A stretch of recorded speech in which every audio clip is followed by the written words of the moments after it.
Salut les makers, CrazyDoob, impression 3D aujourd'hui avec la découverte ensemble de cette machine qui est une A5S de JG Aurora. Donc on va faire un petit peu le tour du propriétaire, voir les possibilités offertes par cette machine et puis un petit peu mon ressenti sur l'ensemble. Au premier abord, on a l'impression que la machine est très robuste puisqu'on a des énormes poutrelles en acier qui constituent la machine. Bon, en fait c'est plus ou moins des enjoliveurs, des caches, donc en tôle pliée assez fine. Bon, la machine est plutôt esthétique, pas trop mal conçue. Le guidage est un peu différent des guidages habituels puisqu'on a un système toujours de tige lisse avec des paliers à billes qui viennent dans des petites rainures ici en fait. Donc le guidage se fait vraiment à ras de plateau. Donc c'est pas courant, c'est plutôt sympa. Ça apporte une certaine esthétique à l'ensemble. Je suis plutôt fan du système. Au niveau de la solidité, ça reste assez relatif puisque en fait l'ensemble est plutôt souple. Voilà, là il est sur un support rotatif. Mais bon voilà, quand je force légèrement, même si la machine a l'air super robuste, elle est aussi souple qu'une autre machine. En gros on a le système de guidage par tige lisse qui est fixé ici en haut sur la structure. C'est une façon différente de penser les choses, c'est pas plus robuste pour autant. Pareil pour l'axe ici devant, on a l'impression d'avoir une énorme plaque. En réalité on a bien deux guides de chaque côté, ça me fait penser un peu au système de la Neta 8. Ça ressemble même vachement en termes de système de guidage, donc avec les deux tiges lisses. Voilà, ici on n'a pas inventé quelque chose de nouveau, simplement on a caractérisé l'ensemble voilà, pour donner une esthétique un peu différente. Je vais pas dire que c'est mauvais, mais bon voilà, c'est pas à la hauteur de ce à quoi on s'attend quand on achète une énorme machine caractérisée. Ici au niveau du guidage de câble, je trouve ça quand même plutôt bof. On est sur de la gaine d'électricien qui a été fendue tout du long. Donc là en fait j'ai retiré, vous pouvez le voir ici, la gaine Téflon du guidage de filament vers la tête. Pour une raison toute simple, en fait, comme ça suivi dedans, j'avais une friction ici en haut. Alors je sais pas si on va bien le voir, je vais essayer de remonter légèrement. En fait j'avais une friction à ce niveau-ci, du coup j'avais le filament qui avançait pas, j'avais toujours des manques de filament. Et même là, avec la gaine Téflon libérée, j'ai encore de la friction et j'ai quelquefois des manques de matière au niveau de l'extrudeur. Donc c'est pas top. Je pense que l'extrudeur en fait aurait dû être placé peut-être plutôt de côté. Je pense que ça peut être une amélioration à faire en fait de basculer sur le côté l'extrudeur, même si du coup le système de déroulage de filament sera plus placé comme il faut, mais bon voilà, voilà, donc ça pour moi c'est un problème. L'extrudeur en plastique qui n'est pas de qualité top, pareil le système fin de course qui est un petit peu cheap. On a vraiment le capteur à nu, après ça fonctionne, attention, je suis pas là non plus pour casser du sucre, mais je trouve ça un peu cheap pour une machine qui donnait l'impression quand même, une meilleure impression au premier abord. Au niveau de l'extrudeur, on est sur un extrudeur classique, on l'aperçoit juste ici. Donc là en fait la petite nouveauté entre guillemets qui est plutôt pas mal par contre, c'est qu'en fait le bloc de l'axe X, c'est une seule pièce. Voilà, en fait on a directement les paliers lisses qui sont fixés sur le bloc, donc l'extrudeur qui est posé dessus. Donc en fait on a vraiment, pour ainsi dire, hormis le jeu du châssis et des barres, mais on n'a vraiment aucun jeu généré parce que vraiment les pièces, c'est un bloc, un ensemble. Donc ça c'est plutôt pas mal. En plus une pièce en aluminium, donc voilà. Après la pièce semble pas très lourde, j'ai déjà fait des petits essais. On n'a pas trop d'inertie, donc c'est plutôt pas trop mal foutu. Au niveau du firmware, donc c'est encore un firmware propriétaire malheureusement. Donc là en fait on a que deux langages, on a du chinois et de l'anglais. Voilà, donc là je l'ai redémarré en chinois pour vous montrer un petit peu ce qu'il faudra faire quand vous l'achèterez. Voilà, en fait il faut juste faire ça. Donc au niveau du menu, ça reste facilement accessible avec des petits pictogrammes. Donc on a le heat, c'est le menu où on peut venir faire préchauffer et le lit et la buse. Voilà, classique. Non, je ne veux pas basculer. Le mouvement, donc X, Y, Z, voilà, avec le pas, forcément, c'est classique. Mettre à zéro les axes. Là c'est en train de se faire, on verra après. L'impression, donc par carte SD ici, donc fonctionne forcément également en USB. Je fais un petit peu de mouvement parce que la mise à niveau est en train de se faire. Possibilité d'extruder une fois que l'extrudeur est chaud. Mise à niveau de plateau, donc en fait la mise à niveau, je vous montrerai après comment ça fonctionne. Les réglages ici, donc paramétrage, calibrage du LCD, etc. La police d'écriture, changement de filament, désactivation des moteurs, etc. On retrouve tout ici. La mise à niveau plateau est extrêmement simple, donc on va aller sur le bouton Level, faire First.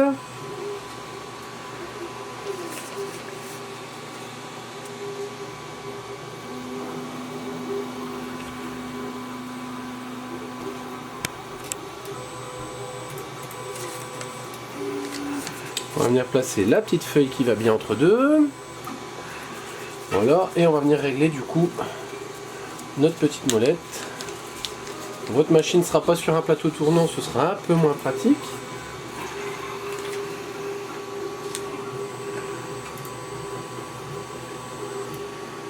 Voilà, donc on ajuste. Vous laissez vraiment une légère résistance à peine. Le troisième point sur l'arrière.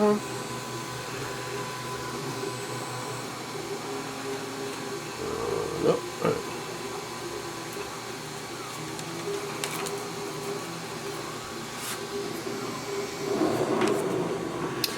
Et on va faire le quatrième point.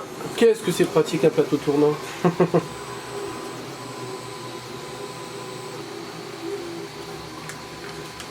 Voilà. Tout est bon pour moi. Hop, on peut revenir à l'accueil.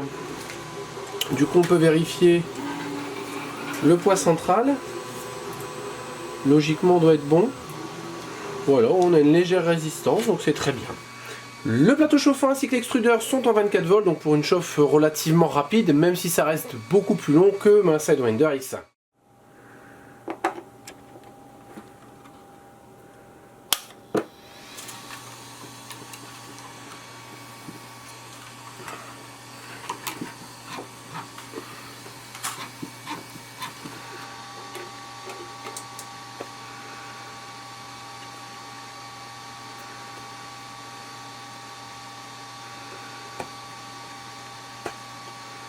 Voilà, donc vous aurez reconnu la forme, hein, on est en période de Covid, donc c'est visière, visière, visière pour toutes les imprimantes.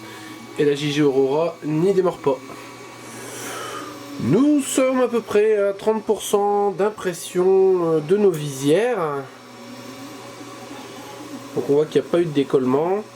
Donc ce qui est important sur ce genre de plateau, c'est d'avoir une température de plateau et de filament un peu plus élevée que la température normale pour la première couche. En fait, avoir une première couche bien liquide et un plateau bien chaud en fait pour qu'il y ait une bonne adhésion. Et voilà 2h25 plus tard, nos visières imprimées. Donc habituellement, j'imprime à vitesse un petit peu plus élevée. Je mets à peu près 1h40 pour 3 visières. Là 2h25 pour 3, connaissant pas la machine. Et en termes de résultats, je pense qu'on n'est pas très loin des autres produits. Donc le choix était judicieux. Un petit comparatif de qualité d'impression, puisque j'imprime des visières depuis pas mal de temps. Donc j'ai comparé 3 machines. Donc ici notre JG Aurora A5S. Voilà, donc j'ai 3 visières imprimées avec cette machine-là.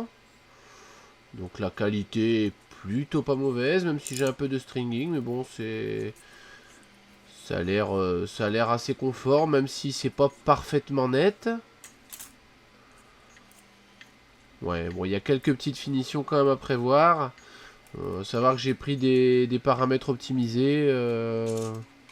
Ouais, c'est pas mal. C'est pas mal. Je vais pas faire un éloge non plus, mais c'est plutôt correct. Même si ça reste un petit peu souple, j'ai quand même un doute, mais bon. Voilà, donc on peut les comparer ici à celles imprimées avec la Sidewinder X1 et celles-ci qui sont imprimées avec la Quidy X Max. Voilà, donc en termes de comparatif, la première en haut, la JG, la Sidewinder en bas, en milieu, et puis la X Max en bas. Je sais pas si on voit bien la différence. Il n'y a pas grand chose à dire, hein, mais bon, la Sidewinder, ça reste toujours le top du top, hein, en termes de finition. Vraiment rien à dire, quoi. Je pense que je trouverais difficilement mieux. Et puis ici avec la X-Max, j'ai quand même l'impression que la X-Max, elle donne un meilleur résultat. Hein. Voilà, bon après ça reste correct.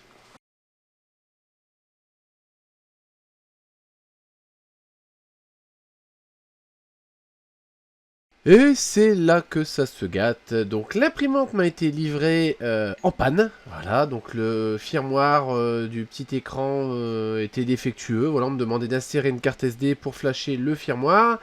Le problème, c'est que la carte SD n'a jamais été détectée. J'ai contacté le service support qui est juste désastreux. On m'a dit 10 fois de débrancher, rebrancher la nappe qui raccordait le lecteur de carte à la carte mère.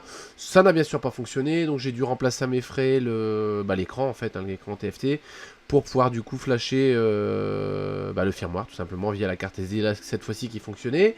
Deuxième panne, et là beaucoup plus grave, la carte mère qui est assez mal conçue et le MOSFET du lit chauffant, donc en fait le composant qui agit comme un interrupteur pour activer ou désactiver le lit chauffant, qui a pris feu, tout simplement. Donc ça arrive quelquefois au bout de nombreuses heures de fonctionnement. C'est pour ça d'ailleurs que sur certaines machines on recommande d'installer un gros MOSFET spécifique déporté qui permet justement d'alléger ce petit MOSFET qui est sous-dimensionné. Donc un semi-départ de feu et puis comme voilà, on dit jamais 203, l'alimentation qui a claqué aussi.